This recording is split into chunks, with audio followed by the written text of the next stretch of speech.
Hey there, fellow marketers, Professor Wolters here, and today we're going to continue our discussion on pricing. And this time, in the 5 C's of pricing, we're going to focus on our customers. And the thing is, you have to realize is obviously your customers are going to really influence the prices that you do have out there because their perception of value, what's important to them, how they can pay. All this will influence how you price, where you price, when you price, all kinds of stuff, how you charge them.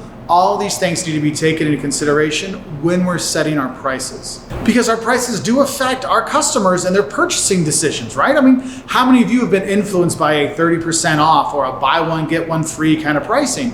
Yeah, we see this in our own lives, how these things can inspire us. So firms really need to take in the customer's perspective when they're developing their prices. Because consumers' purchasing decisions really are based on their perceived value. What is the net value of buying this product? Which is the overall benefit I'm getting out of it minus the price that I'm paying for it, okay? So you have to think about those things because when people feel that, hey, I'm getting more value than what I'm actually willing to pay for it, that's when they feel like they're getting a deal. They feel like it's worth the price based on that. And one of the things you have to think about for customers or from their customer's perspective is what's the effective price of our product? Because it's not just, it's not just the manufacturer's suggested retail price, it's $10. No, it's all the things that kind of go along with that. If I'm going to buy it, how much time does it take me to go to the store to get it, right? Or how much does it, cost to have all the extra stuff with it? I mean, think about it. When you get a new gaming system, right? You need to buy another HDMI cord, you got to buy another controller, you got to get the right TV for it, you got to get the games. So the effective price of getting a new console isn't just the $299 for that new console. The new PlayStation or whatever, it's all the stuff that goes along with it.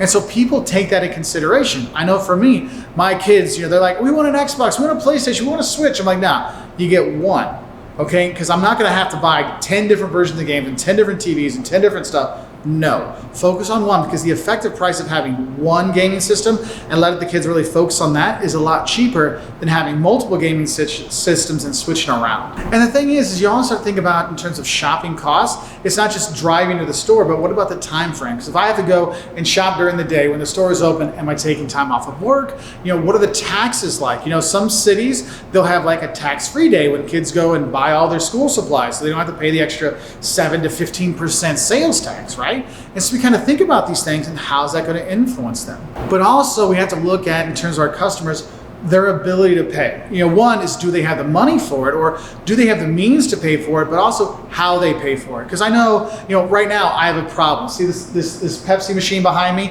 that has Coke and Pepsi and Sprite all together? It only takes quarters. And guess what?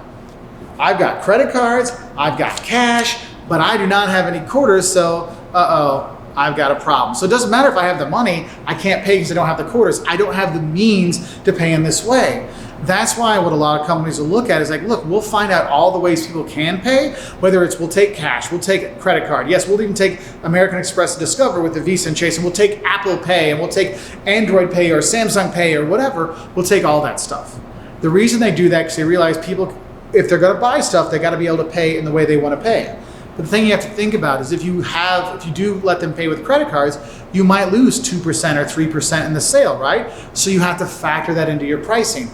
That's why sometimes when you go to restaurants, they'll say, oh, we give a discount if you pay in cash, or we're gonna have a markup if you pay in credit cards, things like that. I know like when I pay for my kids' school, it's like, oh, if you pay with a debit card that comes straight from your bank account, you pay 85 cents for the transaction fee. But if you use a credit card, then we charge you another 3.45% because that's what the credit card company charges us, okay? So you have to think about those things will influence your pricing because if you only have a 2% profit margin and then you let people pay with credit cards, well, you might be losing money. You don't want to do that. So that's going to influence your pricing. And the thing is if we go back to kind of that needs and wants of customers that we need to know as marketers, if you're looking at price, you really need to know how the customer values things because we can't price something above what people value it. I don't care how great that McDonald's burger is. I'm not paying $10 for a McDonald's cheeseburger, okay? Because it's a McDonald's cheeseburger. I don't value it that high. Now, up to $5, sure, I can do that, but above that, no, okay? And you need to have that kind of perspective. Now, another thing we have to look at in terms of our customers is the price elasticity. How likely is it that people will keep buying no matter what the price is, or is there a big effect that happens if we do change the price. Like if we raise a little bit, do we lose a lot of customers? Or if we lower it a little bit, we gain a lot of customers? We have to think about that. Because if we see there's inelastic demand, like no matter what, people are gonna pay for it, well, we know, well, they're gonna pay for it anyway. That's why, hey, we can just raise it up. That's why governments tend not to like monopolies, because if it's the only place people can buy from, they can charge anything they want because people have to pay it. So they try to control that, okay? But other places you might see, hey, if I lowered this price, I gave it 20% off, our sales spiked up. So you might see there's elastic demand. It changes depending on the price and stuff like that. That might reflect in maybe our sales or different prices we put on products. Or you might see that when you buy like the big sizes versus the small sizes. Like, well, I could buy this box of Raisin Bran like this, but for another $1, I can get like the super mega family size. Well, maybe I'll do that. And so we look at consumer behavior as well and how that can get people to buy. And the thing is when we're looking at prices, usually you have a uniform price. You have one price you have for everybody. The thing is these uniform prices, the thing is you could actually be losing out on profit, because let's say someone is willing to pay $100 for something, but you only charge $60. That's $40 of lost potential. But also if you're charging $60 for something, but people only value it for $50, well, we're losing that. And so sometimes what you try to do is maybe you have what's called price discrimination, which is illegal in most sense, and we talk about that in our ethical issues and pricing video. But you might look at it and say, hey, look, there's people that value our products, but they can't afford it at certain price points and others can. So what do?